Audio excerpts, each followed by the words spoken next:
The Murder of Kyra, written by Christopher G. Smith. Chapter 1. The Murder. One night Kyra is working late at the hospital in Edmonton. The night shift had been going the way it always does. Until Kyra heard someone come up behind her, so she turned around to see a man with a knife in his hand. He gets closer to Kyra. She backs up against the wall. Only then could she get a good look at him, and she sees it's Johnathan. Johnathan was the last person Kyra wanted to see right now. She backed up against the wall as he approached her with a knife in his hand. "Johnathan, what are you doing?" she said, her voice trembling. But Johnathan didn't answer. His eyes were filled with anger and jealousy. "Why did you refuse me, Kyra?" he snarled. "You should have known how much I loved you." Kyra's heart began to race. She had never seen this side of him before. She tried to reason with him. "Johnathan, you know I don't feel the same way. Please, put down the knife and let's talk about this." But Johnathan had lost all sense of reason. He was consumed by his jealousy and love for Kyra. "No, Kyra, you're mine. No one can have you," he said. His voice was cold and determined. Before Kyra could say another word, Johnathan lunged at her. In a single swift motion, he plunged the knife into her chest. Kyra gasped in pain and shock as she slumped to the floor. The sound of the knife piercing her body was sickening. Johnathan stood there for a moment, staring at her, the life draining out of his beloved Kyra. He couldn't believe what he had just done. But as the adrenaline wore off, the full weight of his actions came crashing down on him. He looked at Kyra lying motionless on the floor. She didn't move. Was she really dead? Johnathan ran his hands through his hair, trying to comprehend what he had done. His body trembled with shock and guilt. He couldn't believe he had murdered the woman he loved. He was consumed by a mixture of anger, regret, and fear. He knew he had to get out of there before someone discovered what he had done. Johnathan left the hospital as quickly as he could, trying to wipe the blood from his hands. The night sky was dark and cold, and his mind raced with the horrific image of Kyra lying lifeless on the floor. He tried to focus on getting away and finding some way to escape the consequences of his actions. He ran all the way home hoping no one would figure out it was him that killed her. End of Chapter 1. Chapter 2. The Investigation. 2 days after the murder, the head nurse of the ward discovers Kyra's dead body. She freezes as soon as she sees Kyra's body lying lifeless on the floor. She takes a moment to get back to her senses and runs to the phone and calls the police. An hour passes and Elena shows up at the hospital with Christopher to investigate the scene. This case was unusual for them both, considering they both knew Kyra personally. However, they knew that they couldn't let their personal connection to Kyra interfere with the investigation. So after taking one more look at the case file, they both went inside the hospital and up the stairs. Once Elena and Christopher got to the ward, the head nurse took them to Kyra's body so they could investigate the scene. Elena entered the room first and looked directly at Kyra's body.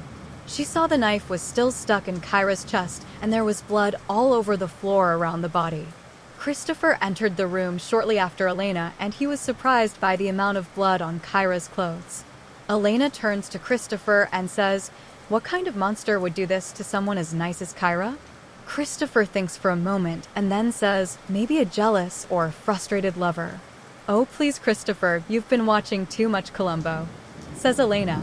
They look around the room a bit, then Christopher sees a note clutched tightly in Kyra's hand. He points this out to Elena. She brings her attention to the note, but before touching it, she slips on gloves. Elena opens Kyra's hand and takes the note. The blood stains make it hard to read, but she can see that someone named Johnathan signed the note. "We should find out more about this Johnathan. He could be our guy," says Elena. "Great, bag it and tag it, then we should get her body out of here," says Christopher. Elena hands the bagged note to Christopher, then calls the medical examiner. Once she had phoned in the body removal order, they both left the scene. End of Chapter 2. Chapter 3. The apartment that dripped blood. Elena and Christopher got a call from the department, and they were told to go to Kyra's apartment, then Johnathan's. So they went to Kyra's, but nothing was out of place. However, when Christopher saw the stacks of papers on the table, he got suspicious, so he pointed it out to Elena.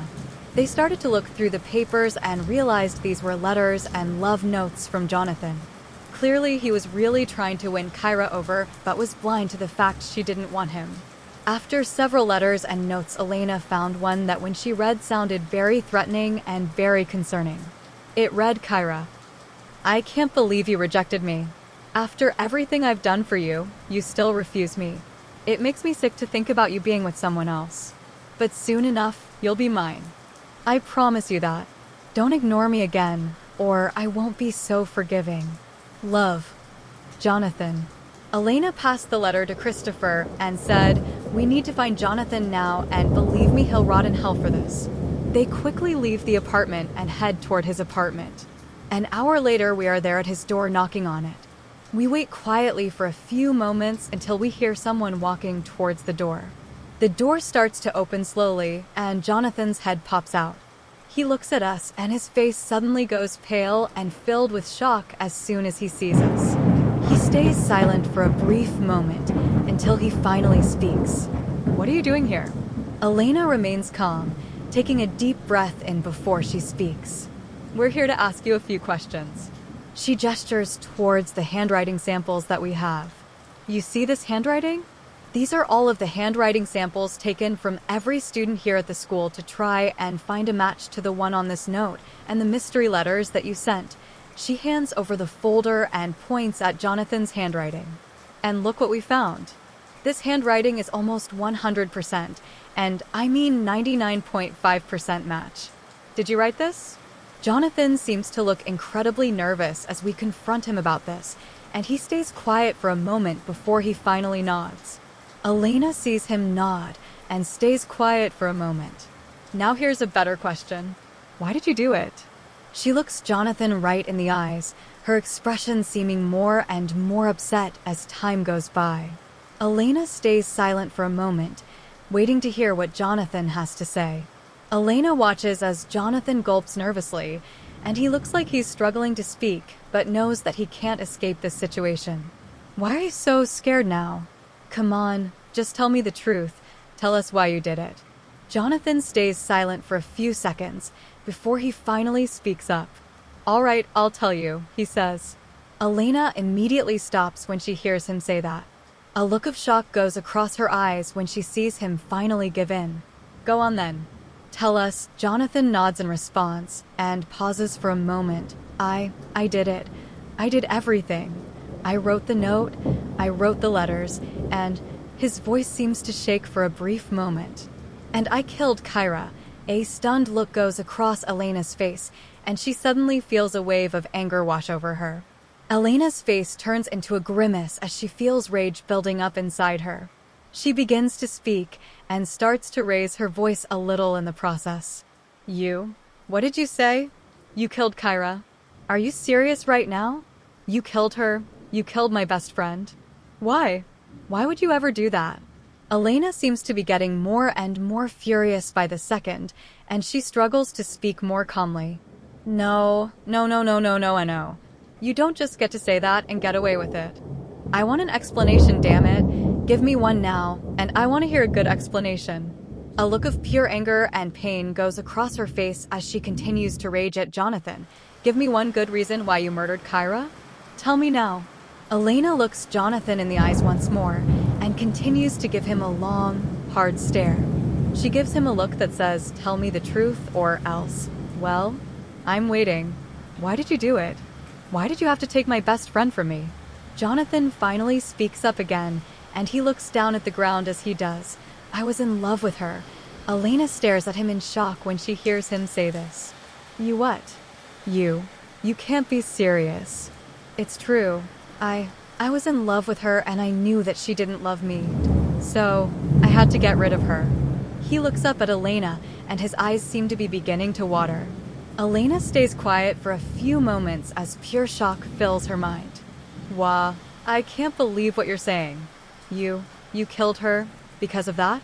"Yes, she didn't love me, so I could never have her, so there was no other way." "There was no other way? Really? So you killed her because of that? You took her damn life because she didn't love you. Are you serious right now?" Elena sees Johnathan backing away And so Elena takes a few steps towards him until she gets right up in his face. You bastard. How could you do this to her? She keeps walking towards Johnathan until he can't go any further. You know, your reason is bullshit. There really are no reasons for killing someone. You just killed her, and for what? Because of your own stupid reasons. It wasn't that you were being threatened or blackmailed. No, you just killed her because you wanted her so bad. Because you were desperate and obsessed. Elena gets even more furious each second, and her voice becomes louder with every passing moment. Do you even understand what you just did? Do you know how many people you've hurt in the process of this? Do you know what her parents are going through right now, knowing that their own daughter got murdered by some psychotic and obsessed freak? Elena gets right up in his face, pointing her finger at him.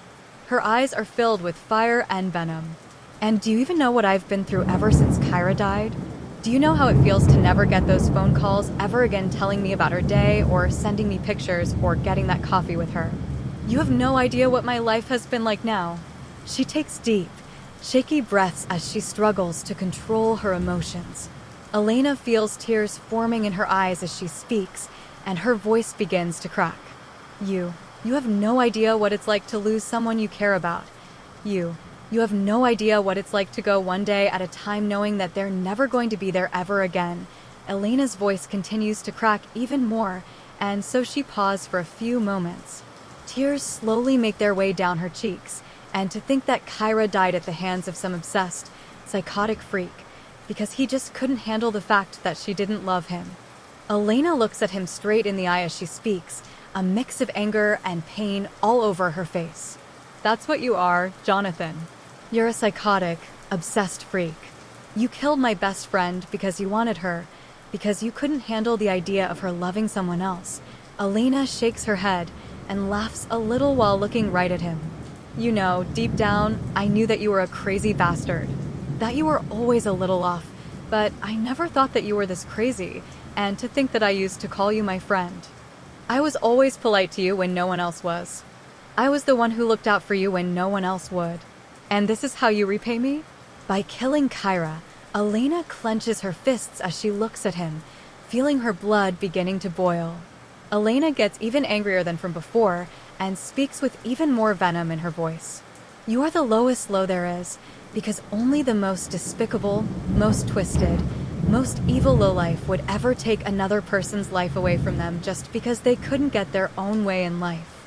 This is exactly what a killer would do, and I was too blind to see it because I wanted to be nice to you.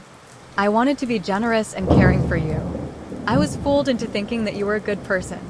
Elena nearly shakes with rage as she speaks, and continues to give Johnathan a death stare as he simply stands there like a deer in the headlights.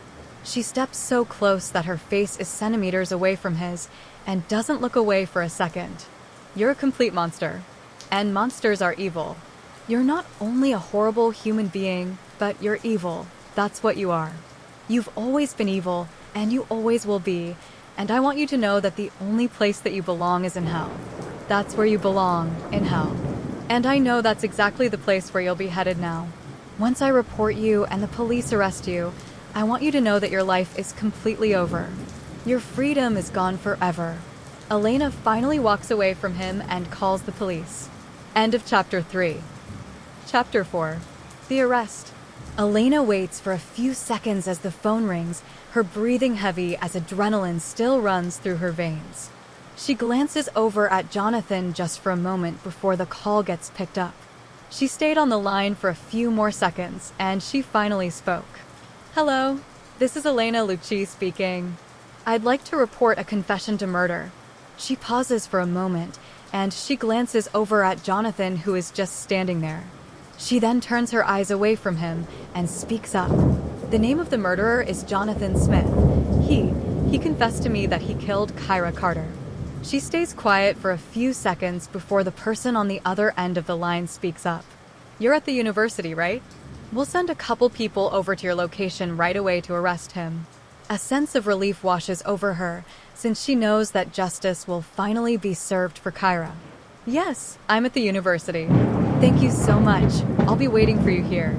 She hangs up, and a long, exhausted exhale comes out of her mouth. Elena looks back over at Johnathan, and looks at him with a cold expression on her face. Elena's body still seems to quiver slightly from the adrenaline running through her veins, and her gaze doesn't falter from him for 1 second. She slowly begins to walk over to him, taking long and slow strides as she keeps eye contact with him. The look on his face tells her that he knows exactly what is going to happen. He knows the kind of sentence that he'll be facing when the police arrive. She stares Johnathan straight in the eyes as she slowly approaches him. Her breathing becomes steady once more, and she stares at him with the coldest, most intimidating glare that she can muster. Elena continues to walk towards Johnathan until she now has him backed up against the wall. He's looking right back at her with panic in his eyes, his expression begging her for mercy. However, she shows no signs of giving him any mercy. She just kept staring at him unblinkingly. Elena is completely silent, except for the sound of her heavy breathing as she continues to stare into Johnathan's eyes. He's completely trapped. He has no idea what to say or do as time continues to pass by slowly like hours. He's completely frozen and terrified. Why did you do this? Why did you do this, Johnathan? You have no idea the kind of damage you've done, the pain you've caused, the lives you've destroyed, and for what? Nothing. Elena speaks up at last, her tone completely cold and devoid of any sympathy. You took a good, innocent girl out of this world, and not only that, but you destroyed the lives of those who loved her. You destroyed my life, and you've destroyed her parents' lives, and for what? Elena takes a deep breath, and a few silent tears slip down her cheeks. Her fists continue to tremble in anger. Why? Why did you do this? How could you do this? You killed her. You killed my best friend. You killed the sweetest and most angelic person in the entire world, and now I'll never get to talk to her or see her ever again. That's what you took from me. She struggles to speak with all the sadness in her voice. Her face contorts into a look of pain as she cries silently. There is nothing in this world that could ever justify the amount of pain you've caused. But guess what? Now you're gonna pay for it. You're gonna pay for it, and you can't escape this. Elena looked at Johnathan once more, her expression turning into a look of pure loathing. Elena watches as Johnathan begins to break down. He starts to cry and sob as she continues to look at him. He seems terrified and scared for his life as the reality of the situation finally hits him. You're crying now, huh? Well, guess what? That's nothing compared to the pain that her parents have endured. They're shattered now. They're in pieces because of what you did. Their daughter, the person they loved more than anything in the world, is gone forever, and it's all because of you. So cry more. Cry and suffer like you should. It still won't amount to the same amount of pain that the rest of us have gone through because of you. And believe me, justice will be served. Elena smiles coldly at Johnathan's crying expression. He looks absolutely miserable, and rightly so. She watches as Johnathan just slides down the wall, and she kneels down in front of him so that they're eye level. Elena gives him a cold, hard death stare as she speaks to him. The police will be coming here any second now, and then you'll be taken to jail.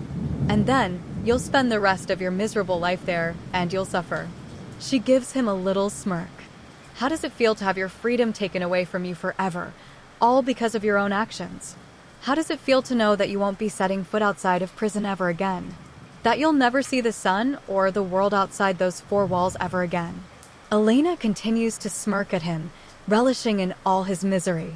She leans down closer to him until she's so close that their faces are centimeters away. And you'll never leave that hellhole again. You'll always be in there until the day you die. Elena leans back, and then the sound of police sirens soon fills the air. It appears that the police have arrived.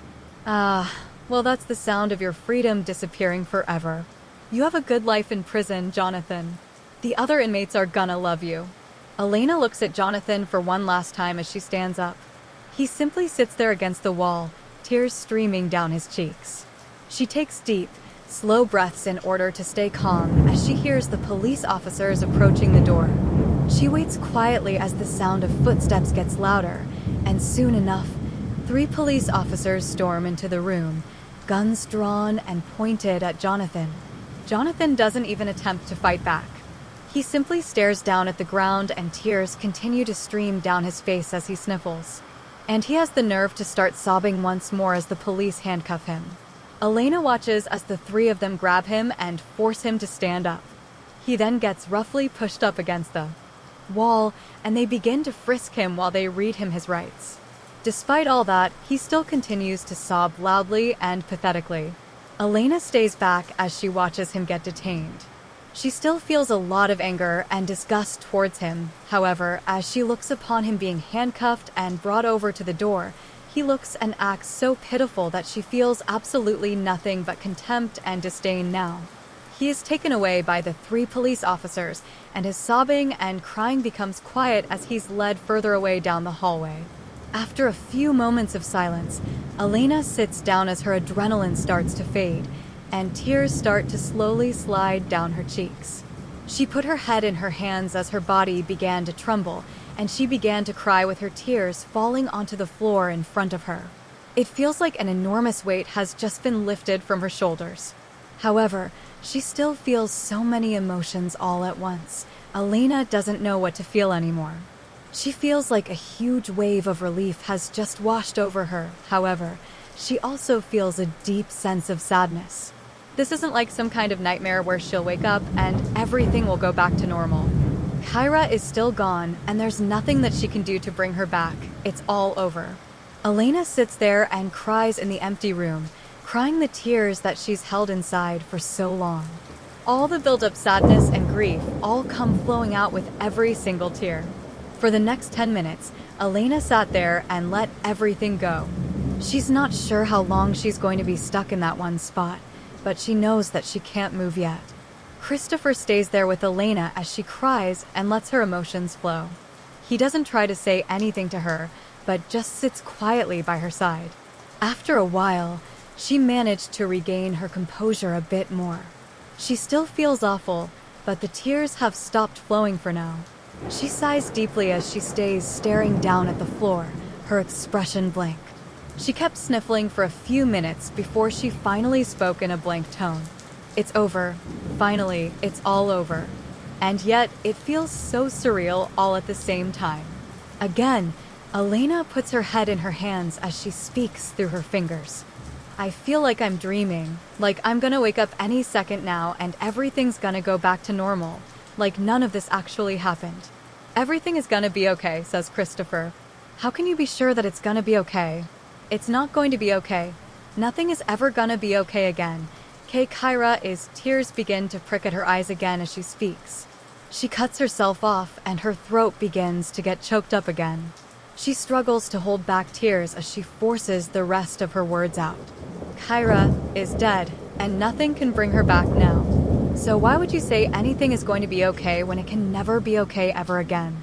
She sniffles as she forces herself to keep her tears in. She can hear her voice cracking with every word coming out of her mouth. Kyra was the kindest, most wonderful person in the entire world, and now that person is dead. She's gone forever, and there's nothing that can be said or done to change that. So you can't tell me that everything is going to be okay, because it's not. Christopher looks at her and says, "Okay, I'm sorry." She shakes her head and wipes her tears away as she composes herself once again. No, don't apologize. I shouldn't have said all this crap. I shouldn't have taken my anger and grief out on you. You're just trying to help. Her shoulders droop slightly and she gives a deep sigh, leaning her head back against the wall behind her. This is just all taking its toll on me. Everything just feels so unfair. I know you are. Are you ready to get up and go home? She looks at Christopher and thinks for a few seconds before nodding. Yeah, I'm ready. I'm feeling pretty tired right now. She slowly gets up from the chair. She moves a bit sluggish. She feels completely drained of any semblance of energy, and all she wants to do now is just go home. Let's go. End of Chapter 4. Chapter 5. The bar. Elena starts walking towards the door, still feeling like her legs are about to buckle under her weight. She simply looks straight ahead with the same tired expression on her face. Elena? Elena looks over at Christopher after he had called her name, her expression a bit blank. Yeah. Are you okay? She nods slightly as she continues walking. Yeah, I'm alright. I'm just feeling pretty exhausted right now. Elena gives another deep sigh as she walks. I don't think I've ever felt this emotionally and mentally drained before. This whole case, the court trial, all of it has just been so much to deal with, and I'm just glad that it's all over now. Elena thinks back over everything that has happened over the past few months. She still feels somewhat relieved that everything is over, but that feeling has been lessened by the deep sadness that remains over the loss of her best friend. I just want to go home right now and get some rest, maybe take a nice, long sleep for once. She manages a small, weak smile as she continues walking down the hallway. Her body still feels pretty heavy and seems to walk at a very slow pace. By now, she can't even get the energy to say anything besides small, one-word answers. She just feels completely exhausted, both mentally and physically. We soon exit the building, and she takes in a deep breath of fresh air as she looks around at her surroundings. Her legs are still a bit unsteady, and her mind feels hazy like she's in some sort of trance. God, I need a drink. Elena thinks to herself as she speaks in a low voice. I just want to forget about everything that's happened for a few hours. Sure, let's go get a drink, says Christopher. Elena smiles weakly at Christopher. Okay, sounds good. I could really use a beer or something. Elena manages to pick up her pace a little as we walk towards the parking lot. Thankfully, we're parked pretty close to the building, so it doesn't take us too long to get to the car. Elena sits down in the passenger seat, and then immediately closes her eyes and leans her head back against the seat, letting out a long sigh as she continues taking long, deep breaths to calm herself. Elena keeps her eyes closed for a few minutes as she sits there, trying to recover even just a bit of her energy. She's still feeling completely exhausted, and any thoughts that go through her head become so tired that they sound more like incoherent blabbering. Elena? She blinks her eyes open again as she hears Christopher call her name. Yeah. She sits back up and looks over at him, her exhaustion showing quite clearly on her features and in her voice. Are you gonna be okay? Asks Christopher. She nods slightly. Yeah, I'm gonna be fine. I'm just so damn tired. She gives another deep sigh, her shoulders sagging as she speaks quietly. I'm gonna need some time to recover, physically, mentally, emotionally. A very small and faint smile plays on her lips as she thinks of a way to lighten the mood. But a stiff drink might help. Great, then I'll start driving then. Where to? Says Christopher. Could you just drive me to the nearest decent bar you can find? Anything's fine as long as it's not some sleazy dive. I just need a nice relaxing atmosphere and a good place to sit down and drink. Sure, says Christopher. Great. She leans her head back against the car seat once more and closes her eyes, letting out a tired sigh as Christopher starts the car and we head off to the bar. Luckily, his knowledge of the city comes in handy and he manages to find a pretty decent bar not too far from the building. It's a nice place that has that nice, relaxing and calming atmosphere that Elena wanted, and it seems like they have a pretty decent selection of drinks too. Elena opens her eyes as Christopher pulls into the parking lot of the bar, taking in the place. It's not too fancy and not too sleazy either. It's just a nice, classy, and elegant venue that attracts an older crowd, which is exactly what she needs right now. We exit the car and Elena takes one more deep breath of the fresh air before we head inside of the bar. As soon as we enter the place, we're immediately greeted by the sound of relaxing piano music and the smell of richly aged scotch and other high-quality alcoholic beverages. We sit at a table near the piano, the sound of the smooth piano notes flowing through the air around us. The place isn't too crowded, but the few people who are here seem to be enjoying their night in a more refined and classy way. Now, this is more like it. Elena looked around quietly for a few moments, her eyes trailing over the various decorations and the different paintings hung on the walls. This place is exactly the type of elegant, but casual venue that I like going to on occasional nights out. I take it you like this place, says Christopher. Elena nods with a slight smile, a bit more energy and life slowly returning to her expression and mannerisms. Yeah, I really like this place. It's just so relaxing. Here, and the piano music is such a smooth, elegant touch too. Yeah, it has an old-time classy charm to it, says Christopher. Elena looks over at Christopher and gestures towards the waiter that is heading in our direction. Now then, do you know what kind of drinks they have here? I hope they have vodka or wine. I love those too. Oh, I'm sure they have those, says Christopher. Perfect. The waiter approaches us and Elena begins to look over all the different drinks they have on the menu board. In a second, she decides on what to order. She's a pretty frequent drinker, so she knows what she wants to get. I think I'll have a dry vodka martini. And you? I'll have the same, says Christopher. Elena nods with a small smile and then turns to the waiter. Then we'll have 2 of those. What kind of vodka do you use for your dry martinis? The waiter gives a polite smile and answers her with the most refined and perfect tone of voice. Our dry martinis use Grey Goose vodka. Elena smiles warmly. Oh, my favorite. Yes, that's perfect. The waiter nods politely and takes down our order before walking away towards the bar. Elena leans her head back in her chair and sits quietly for a few moments, feeling the sound of the piano music flowing through her mind and the calmness filling her body. The waiter soon returns with 2 dry martinis, one for Elena and one for Christopher. She takes hers and takes a sip, her eyes closing as she feels the burn of the alcohol on her tongue. Oh, that's delicious. Elena lets out a small sigh and sets her glass back down. The smooth and strong alcohol tastes still fresh in her mouth. She takes a deep breath through her nose, feeling her body beginning to relax and unwind as the alcohol takes effect. This is exactly what I need to just unwind and relax after all that's happened. Elena takes another sip from her glass, enjoying the pleasant burn as she feels her muscles begin to untense a bit more. Christopher starts to drink his and looks at Elena, then sees Elena has finished her drink already before he could finish his. Elena looks a bit apologetically and shrugs slightly, chuckling quietly. Hehe, sorry, it's just so delicious and I could really use a good strong drink. I see, says Christopher. Elena chuckled again and then looked over at the piano player. She takes another sip from her glass as she speaks quietly. Whoever's playing that piano has got some real skill. This whole place has just got that elegant and relaxing vibe that I love. Yeah, whoever he is, he's great. He really is.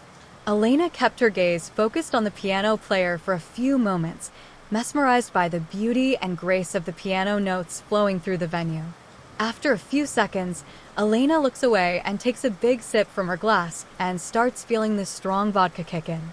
Elena feels her entire body growing more and more relaxed as the vodka begins to hit her with its full force, and Elena starts to feel very tranquil and calm inside.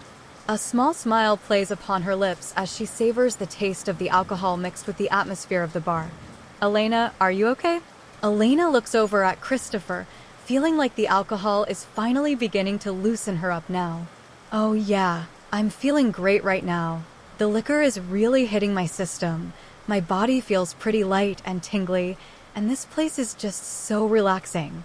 I feel like all the tension in my muscles just drained away. I think we should order some snacks to balance you out. Elena smiles warmly at Christopher's suggestion, the buzz of alcohol making her feel more open and receptive to anything. Oh yeah, that's a great idea.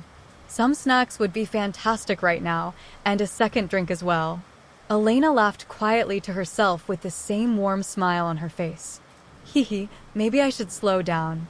You call the waiter over and we order some snacks that go well with cocktails and martinis, such as olives, cheese, nuts, and some other small appetizers. The waiter soon brings in our snack, a plate piled high with all types of delicious appetizers to go along with our drinks. She glances at the plate, her mouth watering slightly as the strong smells reach her nose and fills her mind, and she feels her stomach beginning to rumble. Elena picked up one of the olives from the plate and popped it into her mouth. The salty and rich taste of the olive is absolutely delicious. The strong flavor of the olive matches with the alcoholic taste in her mouth, and she feels the warmth of the alcohol begin to spread through her entire body. Her muscles are all relaxed and loosened up, and she just feels so amazing and relaxed right now. Coming here was a great idea.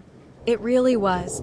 I felt so exhausted and tense after the trial, but now I just feel totally amazing, and I feel much more at ease than I have in a long time.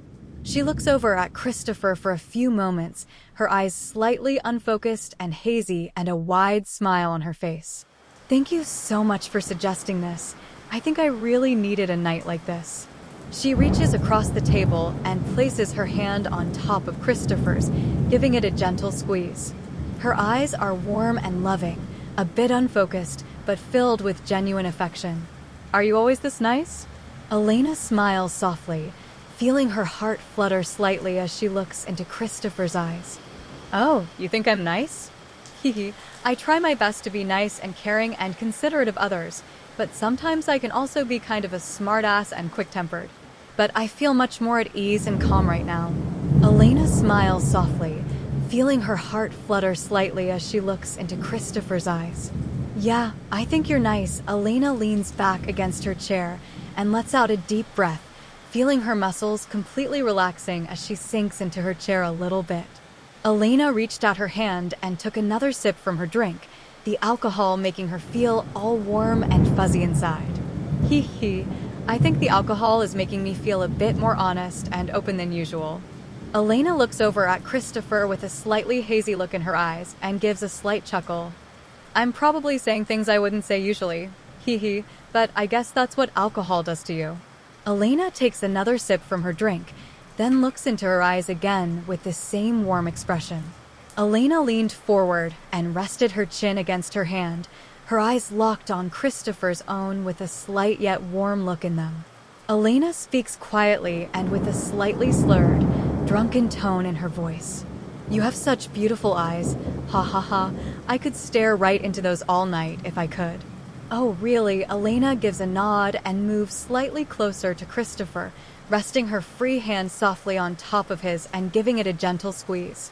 Uh-huh. They're really pretty. Like two big dark pools that I could just fall into and get lost. Weren't you a nurse before Elena? Yes, I was. Why? Well, Elena, you really are the nicest nurse I know. A small smile forms on her lips as you say that, and I give a small chuckle. Oh, you're one to talk. You're the most considerate and caring lawyer I know. Elena leaned a bit closer to Christopher and spoke softly, her voice still possessing that slightly slurred and drunk tone. I love the way your deep, calm voice sounds. It's so smooth and soothing to listen to. Lawyer? I'm not a lawyer. Her eyes widened slightly as she processed what he said, her brain taking a few moments to register the mistake she just made. Oh no. Ha ha ha. My mind is all a bit hazy and confused from the alcohol, and I'm tired. Ha ha ha. I know you're not a lawyer, you're a private investigator. Ha ha ha. I guess that was a slip of the tongue. She can't help but continue to laugh slightly, her face a bit pink from the alcohol. I told you I'm a male nurse and a gravedigger. Elena gives another soft laugh and shrugs slightly as she leans back in her seat, slightly embarrassed and unable to help herself from blushing slightly at the mistake she made. Oh, you're right. Yes, yes. Hee hee hee. I'm sorry. That alcohol is making me say things I don't mean to sometimes. Hee hee. Elena? Elena looks back up at Christopher again with a loving yet slightly sleepy expression on her face, her eyes hazy with alcohol. Yes, Christopher. You need to stop drinking, okay? She chuckles quietly and gives a small nod, trying to sit up a little more and appear more poised. Hee hee hee, yeah, you're right. I should stop drinking. I got a bit too carried away, haven't I? Yes. Elena smiles warmly at Christopher and takes one final sip from her glass, the alcohol making her head feel all fuzzy, hot, but also slightly floaty. She chuckled quietly. Hee hee hee. Oh wow, I think this alcohol really is hitting me now. I feel all tingly. Ha ha ha. No more for you. Elena chuckles again, feeling her cheeks heat up slightly as she blushes, the alcohol really doing wonders on her now. Uh-huh. Yeah, you're right. One more and I'll go from feeling all nice and floaty to feeling completely smashed. She chuckled again and set her glass down, closing her eyes for a few seconds and resting her head back against the back of the seat. Her cheeks are all flushed and rosy from the alcohol, her body feels all fuzzy and warm, and her body is all light and tingly. Elena looks over at Christopher with a hazy, unfocused expression. Hee hee hee hee, that felt so nice. I needed that. Great, but no more okay. She nods slightly, her eyes closing for a few seconds. Elena rests the side of her face against the back of her hand and smiles, her other hand fiddling with a string from her top. Okay, no more for me.